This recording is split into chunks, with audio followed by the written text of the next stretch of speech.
Hello and welcome to The Chat, the official podcast of Chatham County Government. I'm Will Peebles, and today I'm going to introduce you to a member of Team Chatham, who's the activities coordinator for the Chatham County Recycling Center, Ali Findlay. Ali, how you doing? Great, nice to be here. Nice, good to have you here. So, what do you do for the Recycling Center? So my job with the county, I work at a recycling facility. I get to do all the fun stuff. So I work a lot with students and schools that come to our facility for field trips to learn about recycling and tour. We also go to schools and speak to kids there about how important recycling is and how they can do it. I also help manage our art gallery. So we have a really awesome gallery full of recycled artwork donated by local artists. Highly recommend you check it out sometime.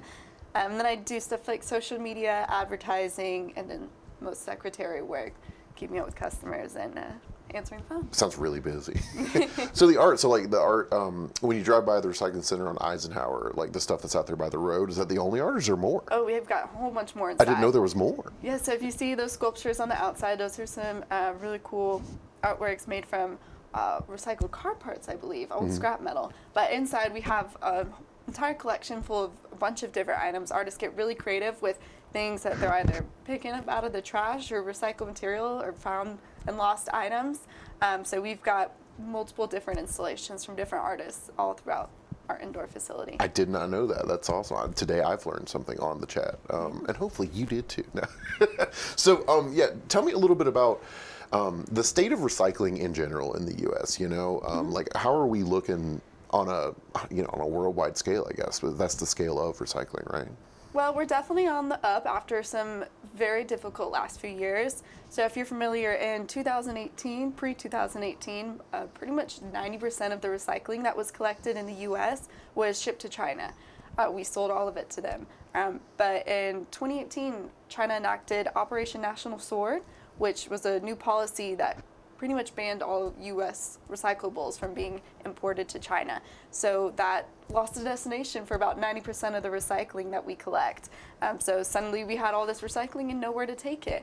And then of course COVID happened, which kind of set things back a little bit longer. But recently we've been building up our domestic recycling industry a lot, which is an excellent thing, keeping that here in the U.S. So we don't have to export everything. We know what's happening with the recycling as it goes through the process here. So still a lot of things to work through, but we are certainly improving and recovering in the next few years. So I know a lot of people might have lost a bit of trust in recent years in recycling. I know people constantly have told me, well, they're not sure if their recycling is getting picked up for curbside because they might see the trash bins come and add it all together. So that was definitely a result of some change in policy over the recent years in the pandemic, but I expect that over the next few years, as the domestic industry develops, you're going to see a lot cheaper and more accessible recycling pop up throughout the country. We were talking about it before. You mentioned that, you told me that, and I was like, that's wild because these national policies affect everything, even on like the just us in Chatham County, like we were looking for places to put the recycling too, it affects everybody. But I don't know, it's just I thought that was a cool thing to add, and I wanted to make sure that we talked about it. So tell me a little bit about what the recycling center's got going on right now. We've got the cardboard, the regular plastics, but we've got some new plastics too, right? Tell me about that program. How does that work? So just a quick rundown of everything we do accept at our facility. We'll take cardboard, paper, plastics 1 and 2 is part of our current program. Just about any kind of electronics we'll accept, and scrap metal, motor oil, and cooking oil. So we take a wide variety of things at our Eisenhower location. But yes, we're actually expanding our plastics recycling program to now include soft plastics, such as plastic bags, Ziploc bags, those sorts of things. So currently, we do take hard plastics 1 and 2, so water bottles, milk jugs, those sorts of things. But with this new program, we're going to be including anything that stretches or pops. That will go in that recycling bin. It is only limited to those softer, malleable plastics, so crunchy plastics like chip bags or lettuce wrappers, those sorts of things will not go in that bin.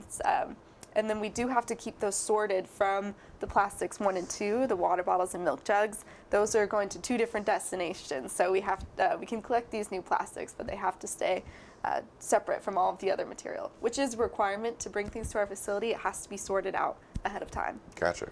So if I'm at home and I've got my, my bag caddy full of just old plastic bags from grocery stores that I just didn't throw away for some reason, and I put them in there and I pull it out and one's got a hole in it. It doesn't look good. I stretch it. It stretches. Can I bring it to the recycling center? Oh, absolutely. Any condition torn doesn't matter, as long as there's not food waste or that sort of thing mixed in there. So if I go into, I don't actually have this, but my bag of empty chip bags, and I pull it, it doesn't stretch. No, we don't bring that in. Rip or crinkle, especially ones with shiny aluminum insides. We will not be taking those. Gotcha. So why is this just now coming? How do we offer this now? So I recently began a partnership with a decking company called NexTrex.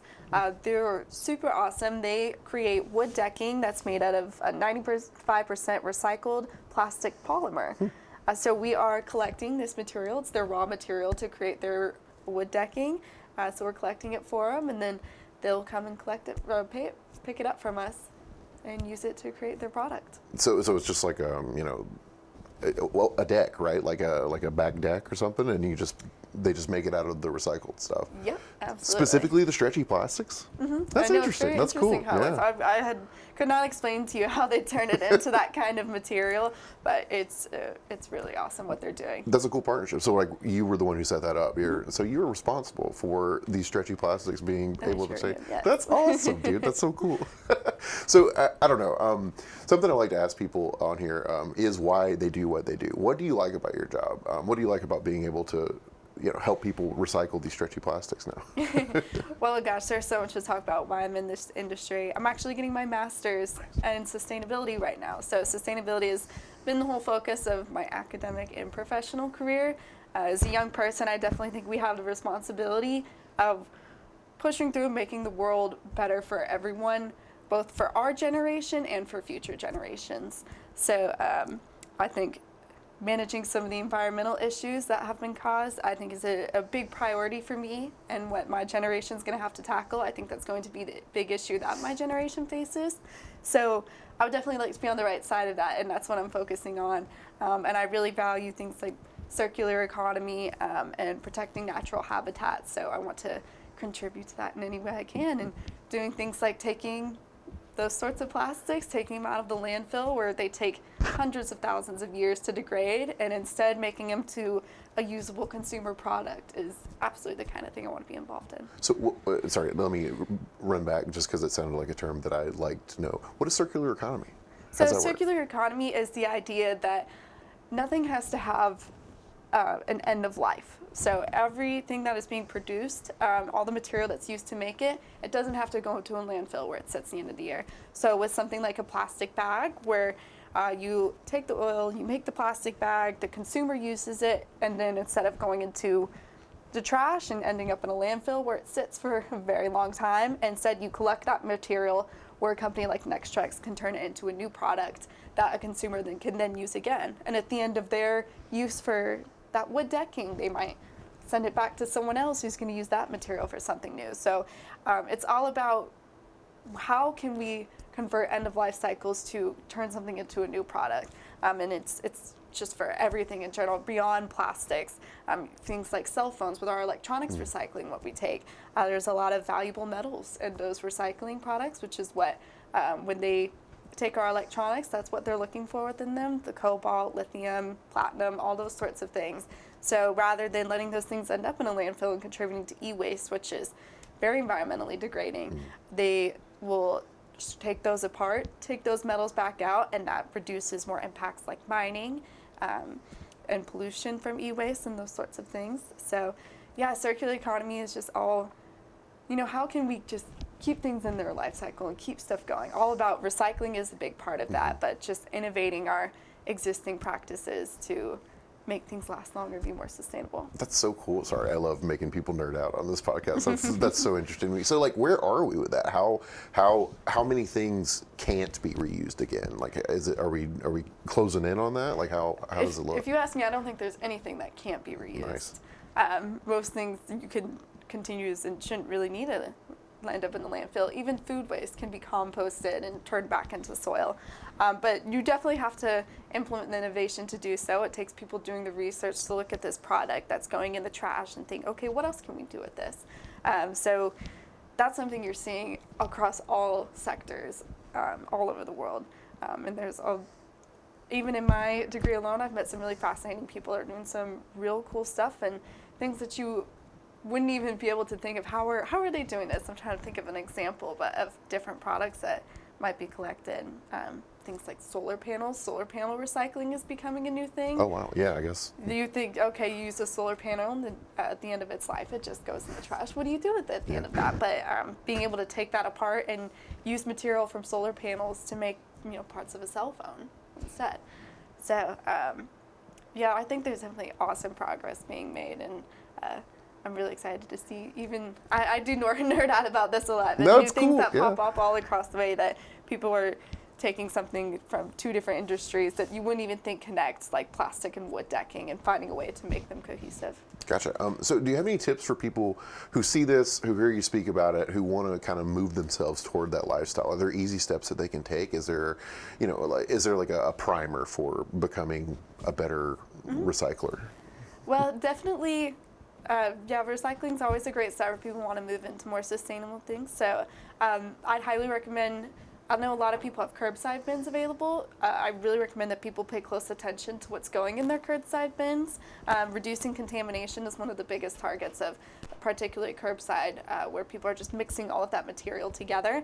So keeping up with the city and what their regulations are for what can go in curbside bins, making sure you're keeping an eye on it every now and then and what's going in. I personally have roommates that sometimes they throw stuff in there that's not supposed to be in the recycling bin. So every now and then I'll rummage through and check and take out anything that's supposed to be in there. So paying attention to contamination in recycling bins is one of the biggest ways you can contribute to the industry.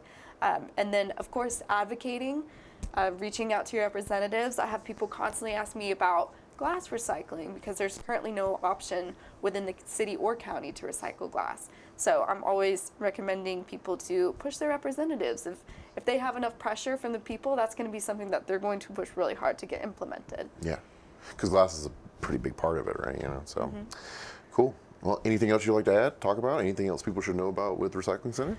Yeah, so we are always open to visitors. If you want to bring groups to our facility to take tours, come check out what we have going on. It's free of no cost. I'll be the one that runs the tours, so I'm super fun to do it with. You're a tour guide too. Yeah, so doing tours or just bringing groups, I love having kids come into our facility and we'll sit and talk about recycling, have a little classroom lesson, and usually do a craft with some of recycled material taken right from our center.